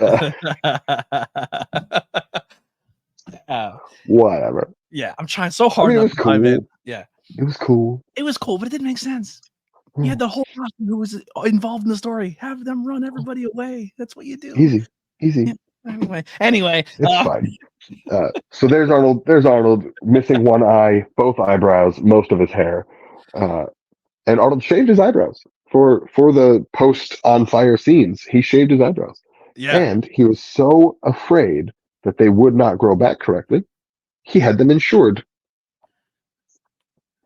He got eyebrow insurance. Eyebrow insurance. I was talking about him getting the cost of 12, but you're also not wrong. All right. So now they're in custody, and Reese starts telling more. Like he's just spilling his guts to the cop about future time travel and what the world's going to be. Very irresponsible of Reese at this point in time, but I understand where he's coming from, right? But he explains to them that there's a they use this special device to travel. The Terminator went through first, he went through second, and whatever would have helped them travel is now destroyed, and they're stuck here. No matter how this plays out, there's no way that either one of them can go back, and nobody else can come through. But we all know there's a part 2, so to be continued on that. And all this is going down. Arnold now, Terminator shows up to the police station. He comes up.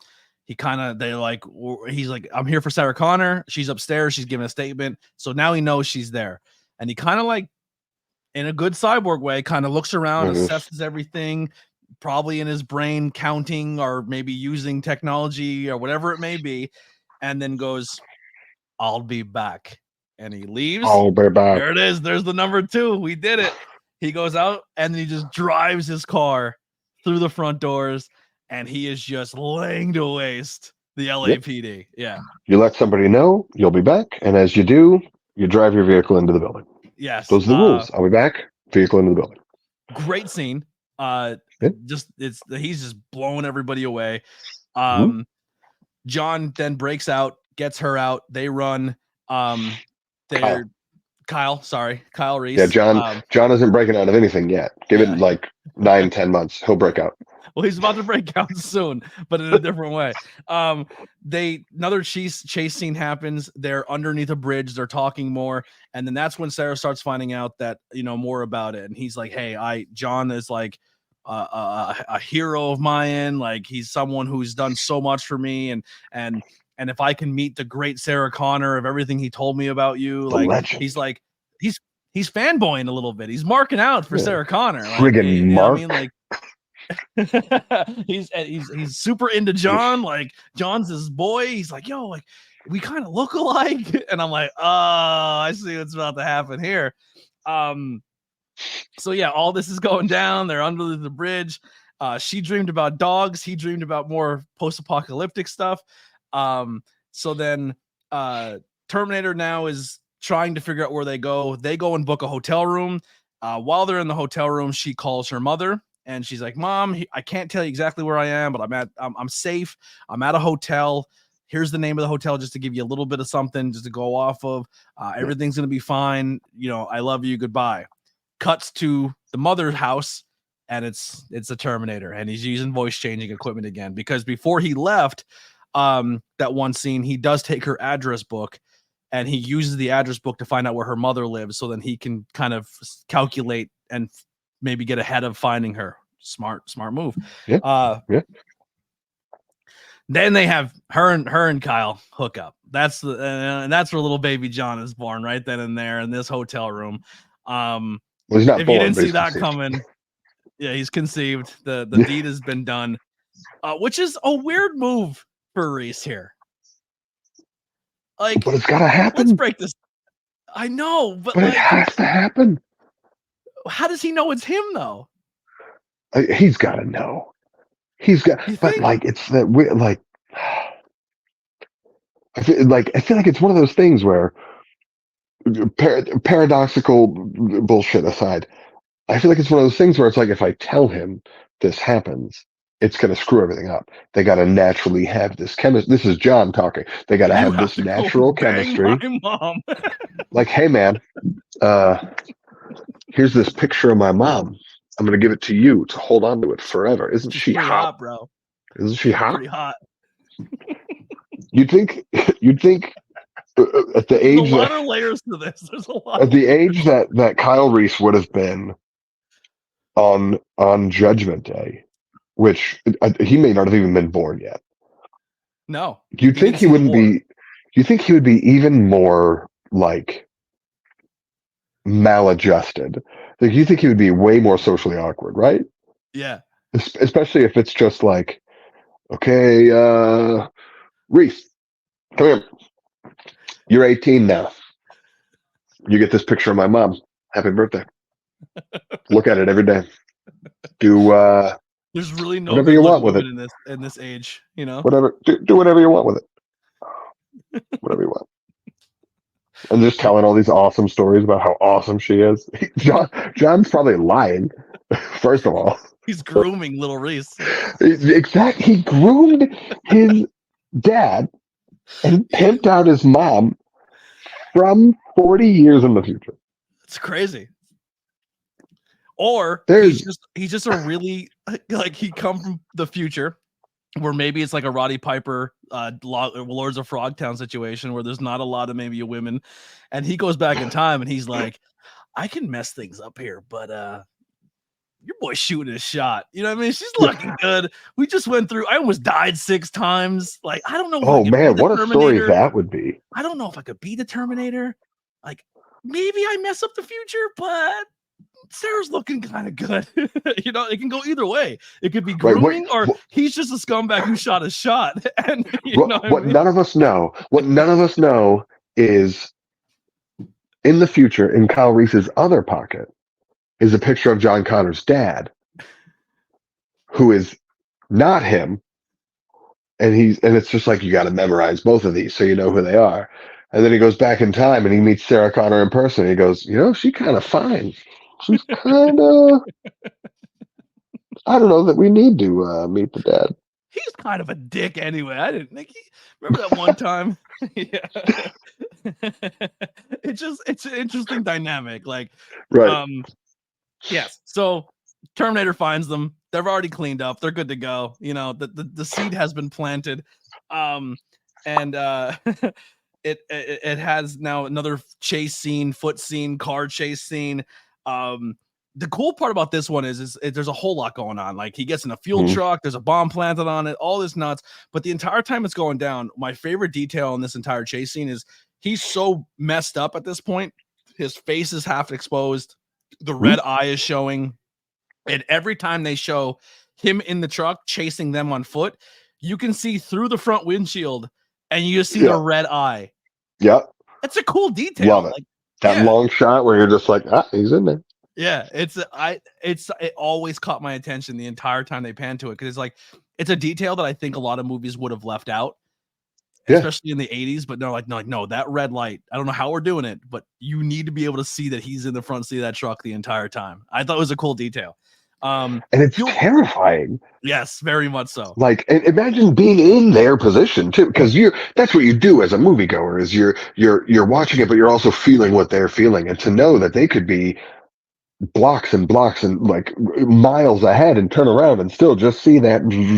Yeah. It's just like, oh, And I know Cameron doesn't like the fact that he made a horror movie here, but he did, because every essentially movie or video game that was made for Terminator ever since captures that, like, you're just hopeless, like you yeah. don't beat these things, like you Right. just survive. You know what I mean?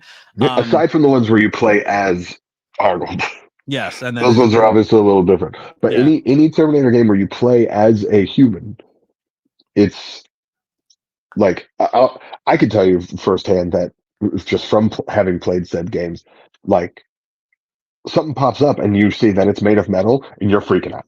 yeah. You're like, what do Yeah, I run? right. You just run. But it was just Um, it was just recently my birthday, and like family members and stuff, and they're like, "Oh, you want anything for your birthday?" And I was just like, "Terminator Resistance. It's a video game. I don't feel like buying it myself, but if somebody buys it for me, I can play it before I do this podcast." what system is that And on now? it's all the modern stuff. Okay, I didn't even know they made It a only most recent one. it only came out. Terminator Resistance was probably 2022, 2023.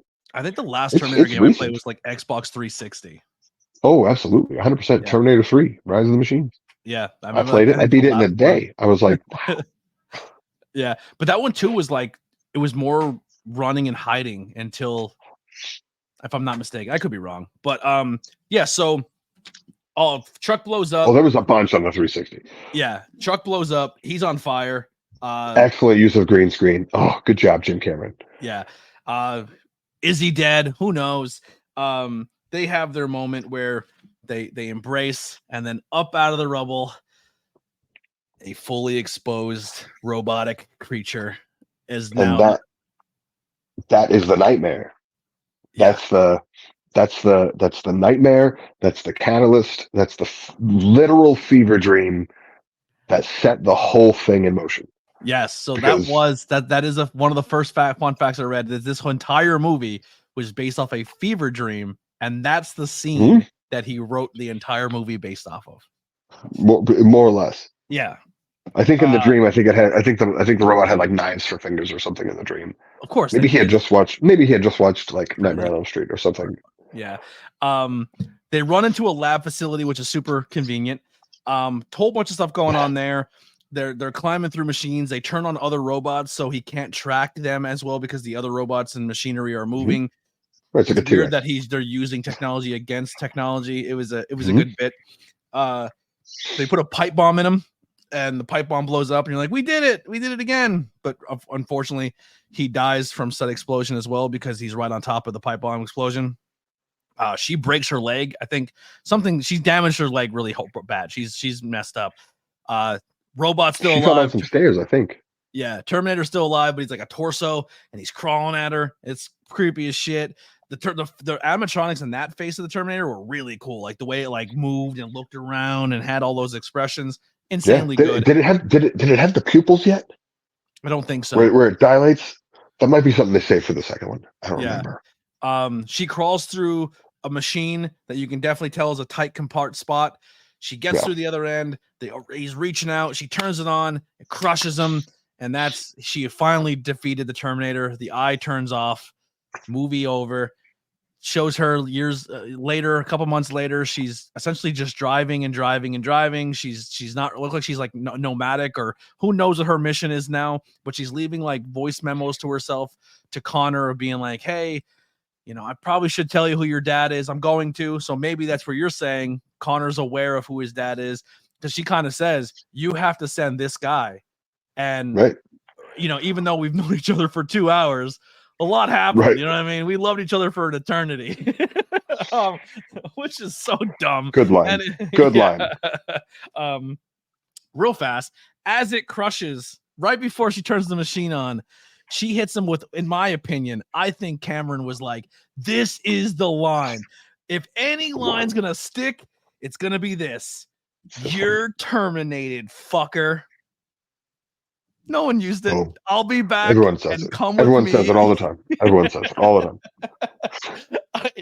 I just felt the way she delivered that line, that everyone was like, put that on a t-shirt. That is what's gonna set this movie apart. That's the one. And then everyone's like, I'll be back. Like, what the fuck?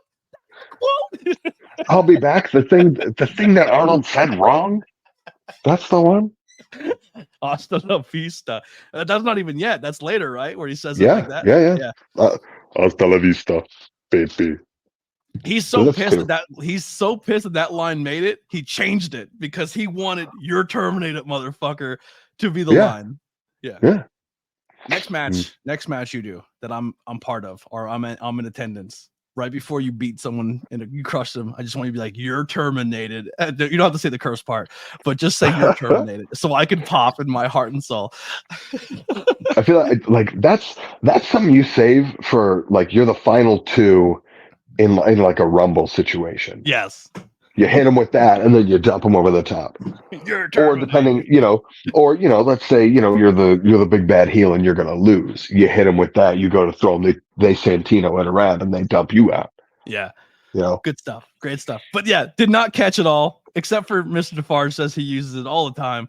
But I feel like this one fell super flat. But the way she delivered it, it was like, this is it. This is the one. She owned that line. It is a great delivery. It's not a bad line. It's a really cute little gotcha. Yeah. And he's like, come with me, you want to live? That's the one. That's the one that people. That's the runner-up. I'll be back. That's not even a phrase. So now pregnant Sarah Parker's leaving voice memos saying about Sarah Parker. Sarah Parker. Sorry, Sarah from Jessica Sex Parker. and the City? Yeah, Sarah Jessica Parker with her great hair shows up with two witches. No. She's at a gas station in Mexico, and then she gets conned out of some money from a photographer, from a kid, and that's the photo, later on. And then she just kind of a storm's coming. I know. And she just drives into either mountains or clouds. Couldn't really tell. Roller credits. Weird ending. Love it. So my question is that this is where I would love to know, like, because I didn't grow up during this time. So that movie ends like that. And people are like, what the fuck did we just watch? Are we getting a part two? Is there a part two? Like, she just drove, like, what happens next? Like, how long do we have? I don't even know. How long do we have to wait from Terminator 1 to Terminator 2? I'm going to look that up right now. Terminator. 7 years. 7 years. So from 84 to 91. Yeah, there's a gap there. Mm-hmm. And then I think it's like a 12-year gap between 2 and 3. Yeah. And then they just started pumping them out like every 4 years. Yeah, they're like, we get technology's easy. We can do this, no problem. Right.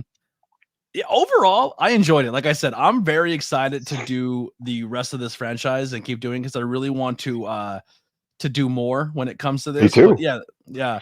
The first one, I just want an excuse to sit and watch them all again. I'm into it. I'm totally the same. So he said this was a tumultuous experience making his debut. He made Piranha 2, and he had a fever dream of a metal death figure coming out of a fire, and that's essentially where it started.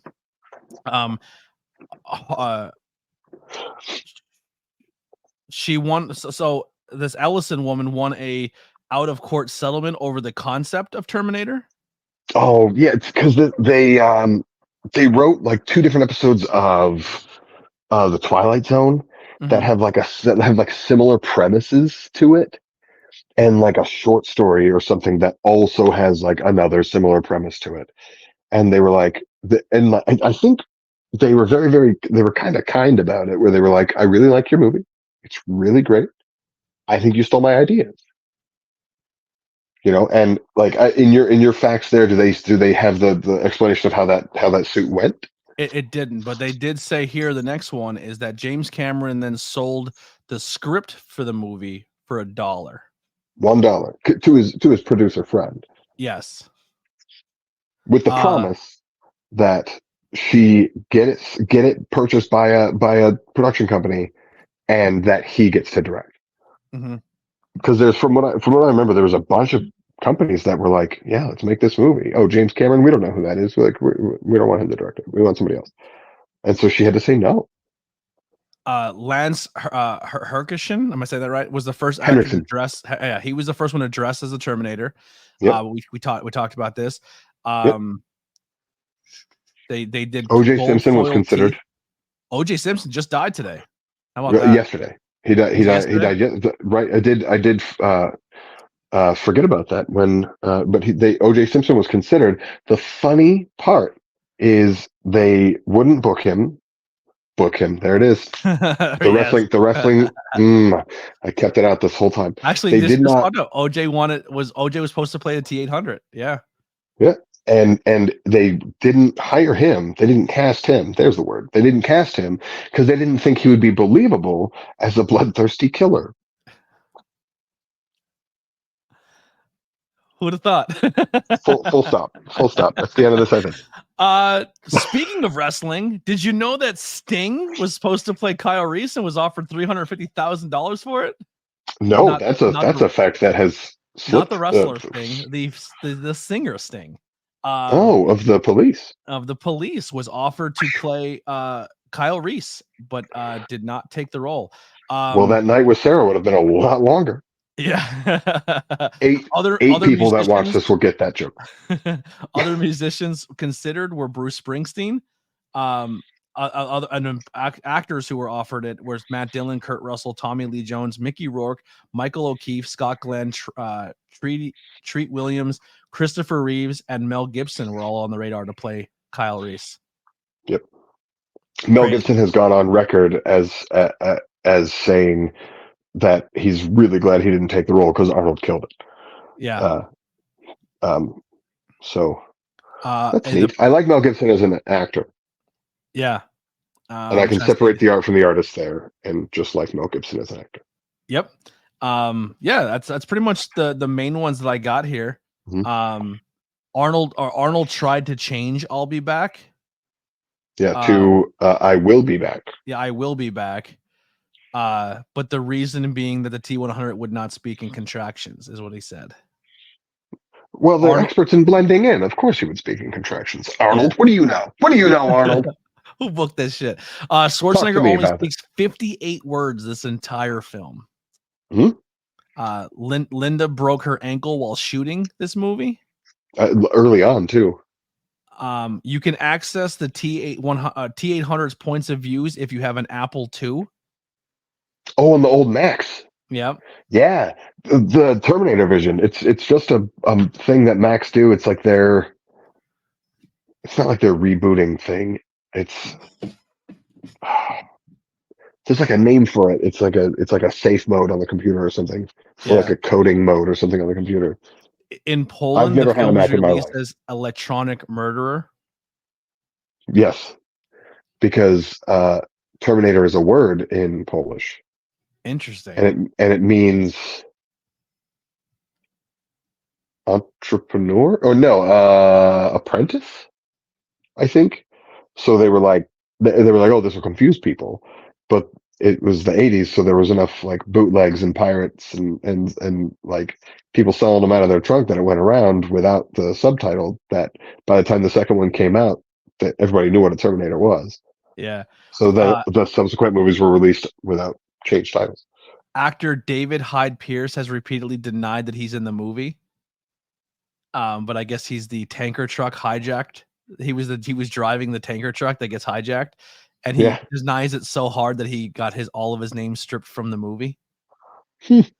Yeah, bad move on your point. We talked about this one, I think, off camera. The teaser. So we always talk about the movie guy this summer coming to in a world where a man was conned by his mentor to go back in time to bang his mom. It was actually narrated. The teaser trailer was narrated by the voice of Optimus Prime, Peter Cullen. There it is. Cullen, yes. Cullen. I don't know if it's the double L's, but Peter Cullen and Peter Weller, I flip flop all the time, and I don't know why. Well, that's pretty much it. That's all I got for the movie. You got some show and tell, you said, right? I do. And another fun fact, kind of a morbid one, but one that always impressed me is when they're reassuring Sarah that like everything's gonna be fine. One of the things they say is there are 30 cops here that stand between anybody and you, from including including the guy that gets taken out with the car after "I'll be back." I believe there's that, and then there are 29 shots fired after that, whether Yeah. it's at somebody on camera or somebody off camera. So He doesn't miss a lot of bullets too. whether it was Very on accurate. purpose or not, you can account for him at least harming 30 cops. Yeah, because I don't think there's a shot he misses throughout the movie. Yeah, Like that would make sense, I suppose. Yeah, when he actually shoots, like he doesn't take a lot of like maybe when he's shooting at the car, he's missing some shots. Here's the thing: a lot of that movie too, Terminator's double arm and shotguns, and Reese is just one arm in those things. Bang! Just like impressive for Reese. Very impressive. I've never fired a shotgun in my life. It's terrifying. But I can only imagine that any of that is going to be stressful. I've seen enough shots of people with even just prop versions, like holding it and then just like almost falling over. Yeah. So I can only imagine what like the kind of kick that's on that thing. That video of the guy who's shooting the Magnum and it hits him in the face. It Like, you mean to do that? He goes, yes, I did. Yes, I did. Yes, I did. He's bleeding. Oh, not the guy that lets go, but the guy that he's like the instructor. He's the instructor, yeah. And it hits him in the face. Yeah. Did you mean to do that?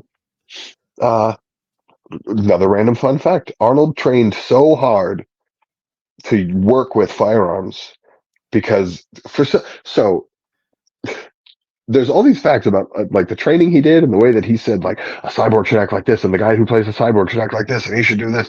For all this stuff, in an interview towards the end of filming Conan, somebody was like, "Oh, what are some future projects you're working on?" And referencing this movie, said, "Oh, after this, I'm doing some shit movie that'll just take a couple of weeks to film, and we'll get it done." Wow. But he put all this thought and effort into it, but he just thought of it as some shit movie, and he has admitted that that's what he means because he has specifically gone back and taken that back. Yeah, I mean, so that's Arnold Schwarzenegger is definitely Terminator. Like when you think Terminator, yes, or you think Arnold, he's Terminator more than any other role he's ever played. Yeah, absolutely. Yeah. And it's not what shot him to stardom, because obviously being Mr. Universe, Mr. Olympia, like all that stuff, obviously made him known. And then he did Hercules in New York, which put his face on screen. Yep. And then he did Conan. That's what like made him a star, arguably. And then they were like, "Screw it, people can hear your real voice here. You have 23 lines of dialogue in this movie." Yeah. Cool. And then James Cameron said, "You know what? You're a robot. You're going to have less than that." So he only has 13 or 18 or something in Terminator. Yeah. You said what he says 48 words in the whole movie or something? The whole movie, yeah. 58 words in the whole movie. But he went into all of this stuff to be like, "I want to be like a machine. I want to be like a machine. I want to make sure people know I am a machine. I'm not acting like one." So he trained with these firearms. I brought us back. I did it. He trained with these firearms so long that he could like completely take them apart, clean them, and put them back together blindfolded, because everything he had to do with a weapon, he wanted to be able to do without looking at it. Yeah. So he's looking around and he's doing stuff, and then he's like, boom, click, reload, next thing, boom, click, reload, next thing. Like it shows, and he had to be very comfortable with guns. He also had to be ambidextrous, so he had to train with both hands, especially when you have an assault rifle in one hand and a shotgun in the other. Yeah, trained his ass off, I guess. Yeah. So what are some show and tell? So I love the old school, not cool in high school. We used to do this. We would have bring people being show and tell, because it is really fun when not only just talking about the movie, but if you have collectibles or anything like that. So I really appreciate that you brought that, and I'm excited to see what you have. Obviously, the posters are over your head, and yeah, I framed it. This is my living room. These are what's behind me all the time when I get to sit in my living room. That is. That's way off over there. That's the movie shelf. I have like 7 to 10 movies over there. Behind this lamp is the TV shows and anime and stuff, and wrestling. I just got into my first anime. I'm watching my first anime of all time. I'm 3 episodes in. Yeah. Which one? I'm watching Demon Slayer. Okay, I want to get into that one. I do. You're gonna have an anime podcast in no time. Yeah. I'm sure. You're gonna be like, well, I've been hating anime for a long time. I've tried really hard. I just can't get into them.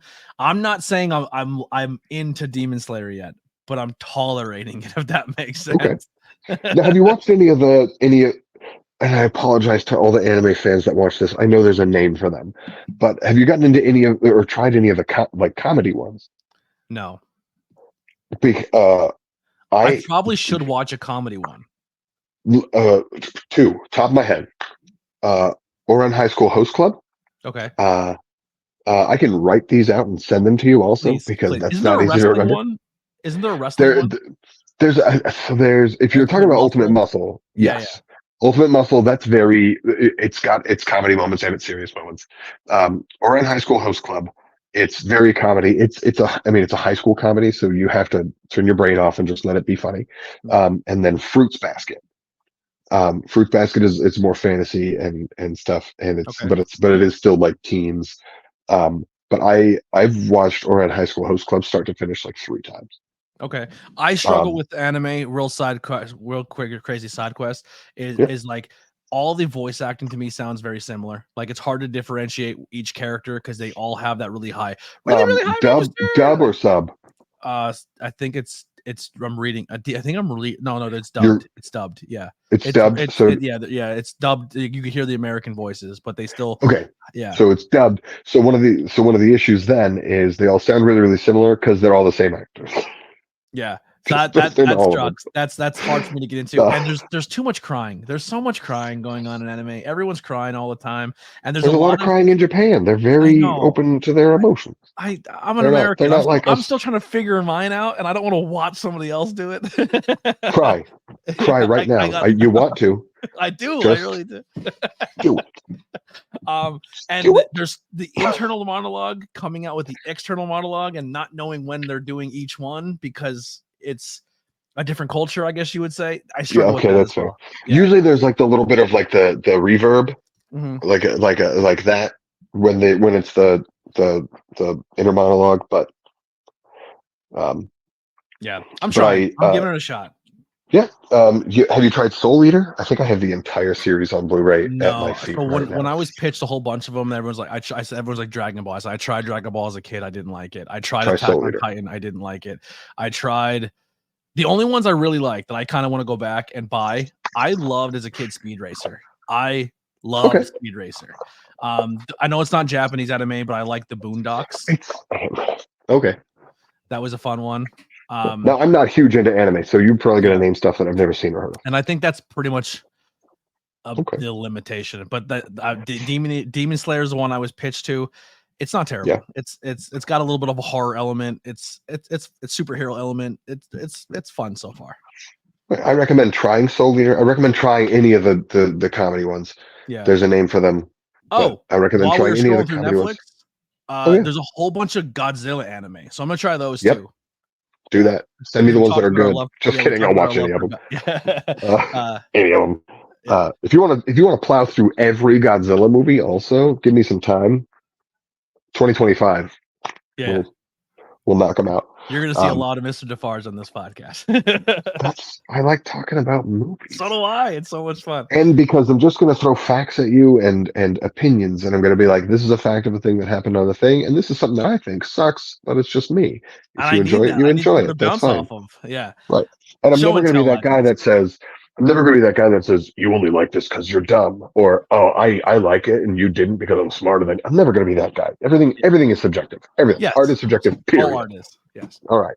Let me get to these show and tells. It's past my bedtime. And I just kind of have stuff. It's only 3 things, and 2 of them are books. I feel real boring. But no, this is one of my favorite things I've ever read in my life. I can't tell where the glare is. Here we go. It's called Terminator and Philosophy. Okay. This is a real book. This is a real book in real life. This is not a fake cover on a thing. This is a real book with real words and everything. There's a whole series. It's actually you'll get a kick out of this. It's actually the Blackwell Philosophy and Pop Culture series. Look that up. Blackwell Philosophy and Pop Culture series. They have Iron Man in philosophy, which is also on my shelf. They have X-Men in philosophy, X-Files in philosophy, Lost in philosophy, Terminator in I need to philosophy, interview this guy. horror in philosophy. But no, but there are so many things that I did not think about with the series, and with particularly, for some reason I feel like this is really, really heavy into Terminator 2. But there's so many things that I did not even think about until I read this book, and it was like, what? I mean, just a quick dive into Terminator 2. One of the lines in Terminator 2 that's a throwaway line is spoken by the Terminator. He says, "I cannot self-terminate." Why would that be built in? How many of the Terminators pre T-800 were offing themselves, and why were they doing it? Because they're supposed to be super advanced artificial intelligence, right? They have sympathy for humanity. Right. Do they know that what they're doing is wrong, so they're offing themselves, so then they have to build it into the programming? Maybe. What? They have a heart. And I'm going to blow your mind with this without getting into it. In Terminator 2, the spoilers for Terminator 2, so turn this off if you want to wait. Sorry, my dog's head's about to pop up over here. Maybe her I butt. love it. All doggos are welcome on this pod. I'll blow your mind with this real quick, and it might make sense to you. But spoilers for Terminator 2 and Arnold's involvement in it.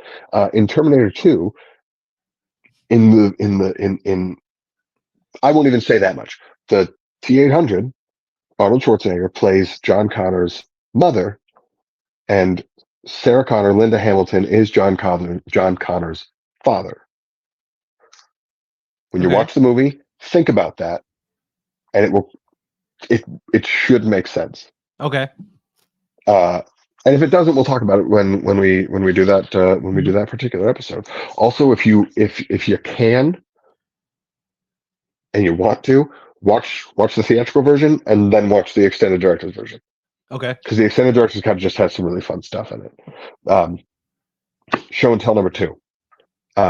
This is less Terminator related, more James Cameron related, but it's fine.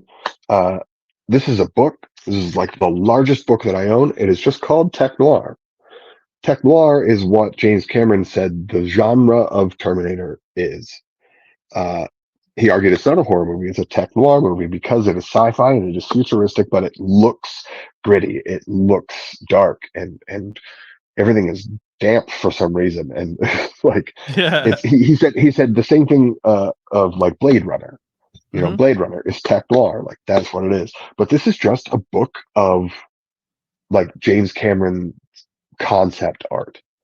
I don't know how well you can see anything at home, but like here's the loader from Aliens. Here is obviously a Terminator. That's one of the little blue cat people from Avatar. Like, and there's just so much cool stuff in here with a forward by Guillermo del Toro of all people. This on the back, like just there we go. Just the outfit alone gives me Alien vibes, while the flying thing gives me Avatar vibes, while the thing's machine arm gives me Terminator vibes. Like, and it's just a really cool just dive into on Avatar. Are you an Avatar guy? I think Avatar was fine. I didn't like it. I don't think it was great. I don't think it was as good as some people do. But I think I don't think it had to be as long as it was. I also don't know that you needed to invent a new kind of camera to film it, Jim Cameron. I don't think you needed to do that. Good job doing it. Yeah. But James Cameron, I'm sure you're watching this. Yes. Remember, they took that fantastic 3D camera technology, and the next thing they used it on was Resident Evil Afterlife. Just a thought. James Cameron Avatar or The Last Airbender? James Cameron Avatar. I think we're talking James Cameron Avatar strictly. Is that correct? I have misunderstood podcast questions. Oh, what do I prefer? The airbending, the bending version. I don't want to say cartoon. I don't, because I'm gonna mess people up that think it's an anime. I don't want to say anime because then I'll piss people off that say it's a cartoon. So the bending version, the one with Aang and Katara and friends and the big 6-legged bison and the little Momo the monkey. That's they're happy. They're happy with the answer. Oh, okay, cool. Yeah.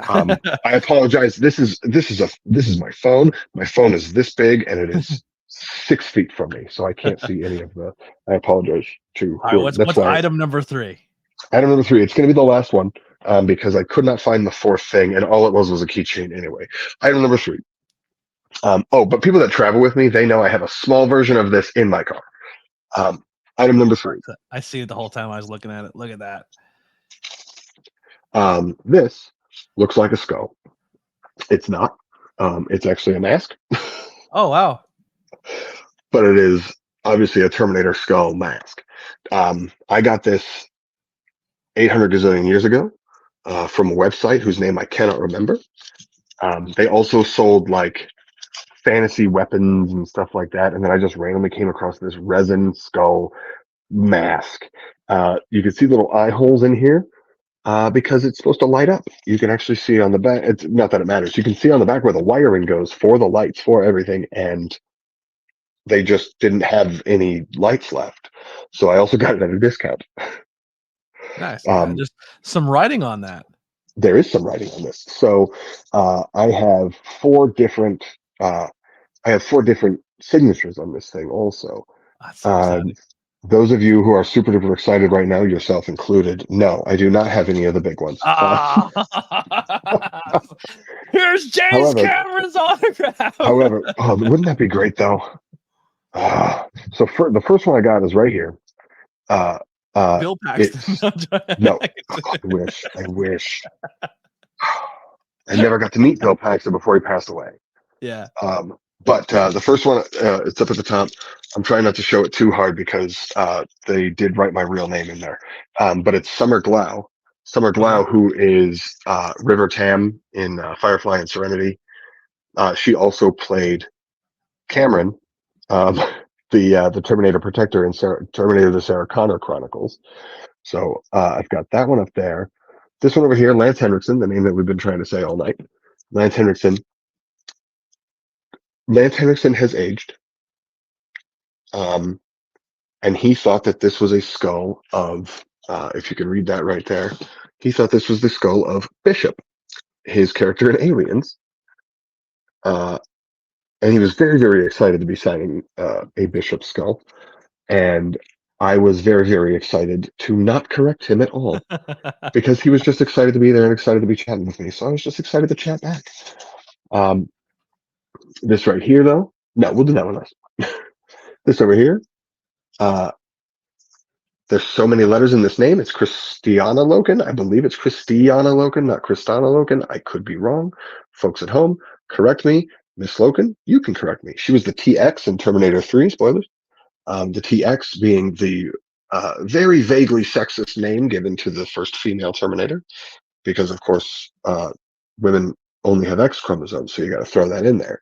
It's the first one with no number. Anyway, right here, right at the very top, right at the forehead, right in the middle, that is Michael Biehn. That is our savior. That is Kyle Reese himself.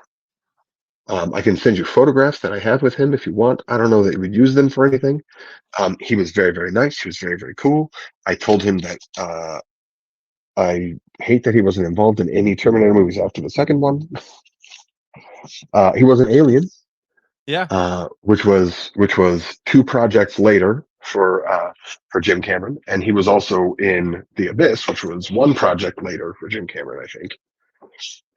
And then, of course, we don't have to get into the special effects of The Abyss, but they were great. But James Cameron just kind of said, Michael Biehn, you want to be my guy and everything? Sweet. I love it. Your pure joy and excitement for a movie is exactly why I started this, because I love when the guest is just passionate about what they talk about, and it makes me more passionate what you're watching, and it makes me more excited to watch the rest of the films. Sonny, thank you so much. Show and tell in the next one. I'll show you the tattoo across my back that you can find by just looking on the internet hard enough. Yeah. Because have I told you what it says? Do you know what it says? No. Off the top of your head? I do not. See? It's there. It's right in front of everybody, and it's a Terminator tattoo, and nobody really thinks about it. They're just like, you will be terminated. Terminate this. You terminated, fucker. No, it's not that one. It's also not I'll be back or Come With Me If You Want to Live. It's none of those. On your back. It is. How do I? We did something. No. Yeah. We'll for the next one, send me photos and we'll pop them up on screen. All right. I didn't expect show and tell. I love that. I think that's a great addition. I mean, I could just take my shirt off or something. We'll do it for the next one. Not We'll do right it for the next one. Yeah. Now, listen, shirtless Sonny. We gotta say that for part 2. We can't just give that away. Okay. No. Okay. That's fair. Or again, you Or can just just go go on online. IWTV or YouTube or anywhere. Right. He's shirtless a lot.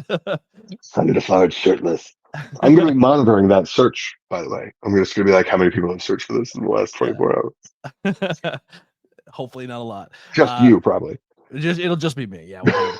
Well, that'll do it for Not Cool in High School presents ABJ Podcast presents Not Cool in High School 128, The Terminator with Sonny Defarge. What a blast. I had such a good time. Same. Like I said, other episodes coming up that are more based in the pop culture will be Harleen Lopez talking Saw, myself and Mr. Radke talking 1989, and myself and Kim Rose talking Megan. And that's going to be all the stuff we do this month. Next month, I'm sure we'll be doing a lot more, and we'll be sneaking in either Mr. Defarge or Harleen for Saw 2 and Terminator 2. But man, what a fun time.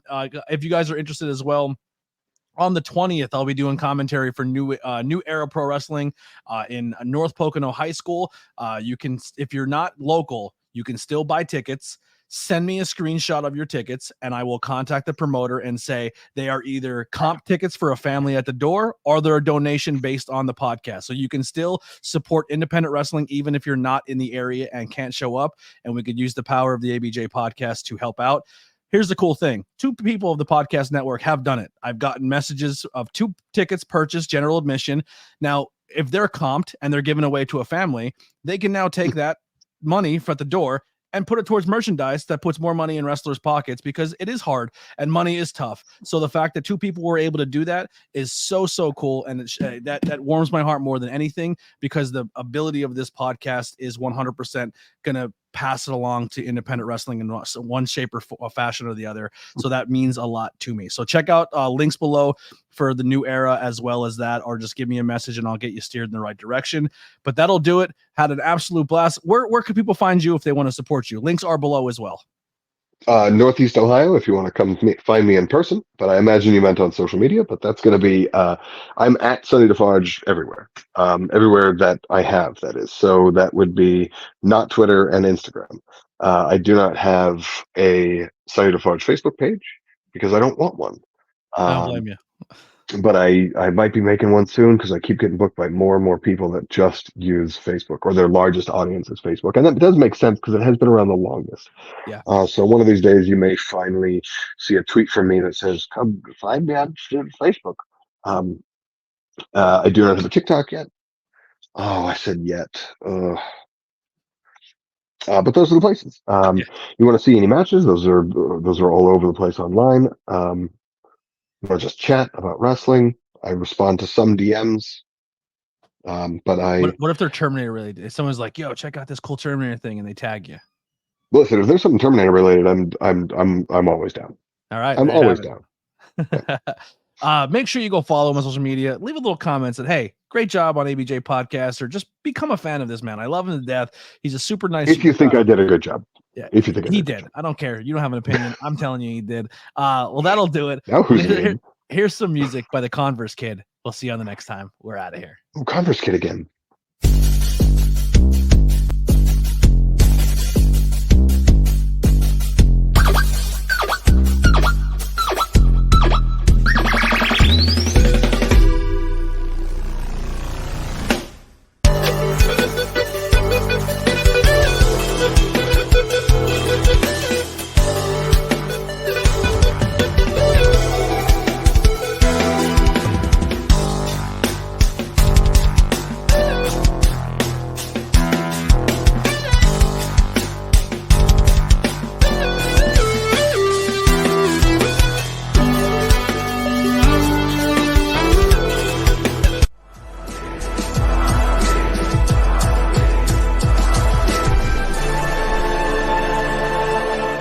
Thanks for watching this presentation.